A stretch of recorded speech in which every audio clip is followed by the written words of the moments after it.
IPO परेपछि कहिले बेच्ने भनेर यो सबैले सोध्ने एकदमै कमन क्वेशन हो।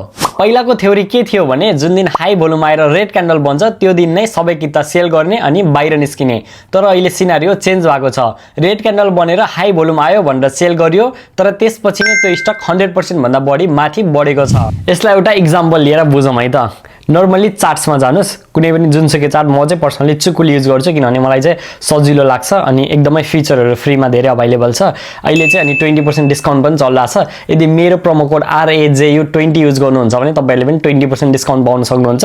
अब म चाहिँ पर्सनली चुकुल युज गर्छु, सो म चाहिँ चुकुलमा गएर SY प्यानल भनेर स्क्रिप्ट सर्च गरे हैन। अब SY प्यानलमा गएर स्क्रिप्ट सर्च गरिसकेपछि यहाँनिर के भएको थियो भने 800 तिरमा एउटा हाई भोल्युममा ट्रेड भयो यो स्टकलाई हैन। म्याक्सिमम मान्छेले के गर्यो भने 800 रुपैयाँमा अब यो हाई भोल्युम आयो भनेपछि पहिलाको थ्योरी अनुसार जुन दिन हाई भोल्युम आउँछ त्यो दिन सेल गर्ने अनि निस्किने भनेर सेल गरेर निस्कियो।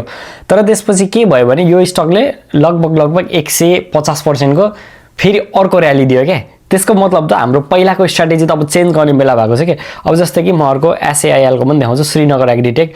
यो पनि मान्छेहरूले लगभग त्यो 800 को एरियातिर सेल गर्यो होला हैन, किनभने यहाँ हाई भोल्युम आयो, रेड क्यान्डल पनि बन्यो हैन।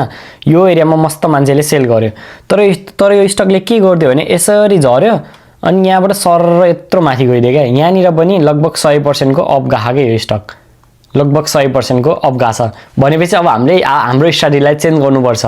सो मैले पनि पर्सनली SI प्यानललाई चाहिँ मैले पनि यो 800 को एरियामै सेल गरे हो कि, किनभने हाई भोल्युम आएको थियो हैन।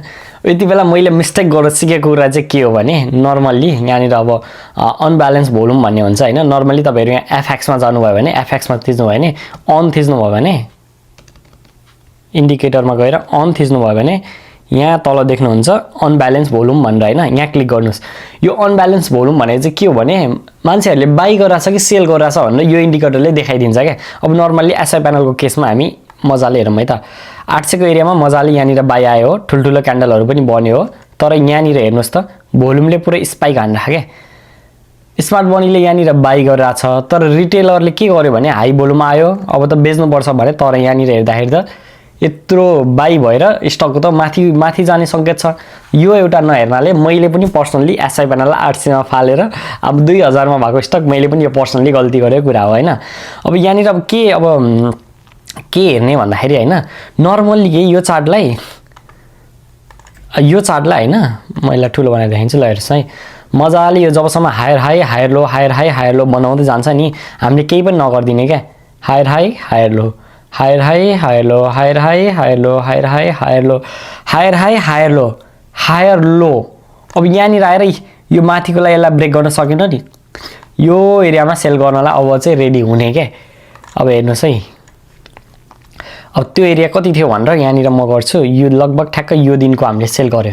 यो दिनको सेल गर्दाखेरि हेर्नुहोस् त चार्टमा ठ्याक्क यो दिन नै सेल देखा 2100 को वरिपरि लगभग सेल देखा हैन।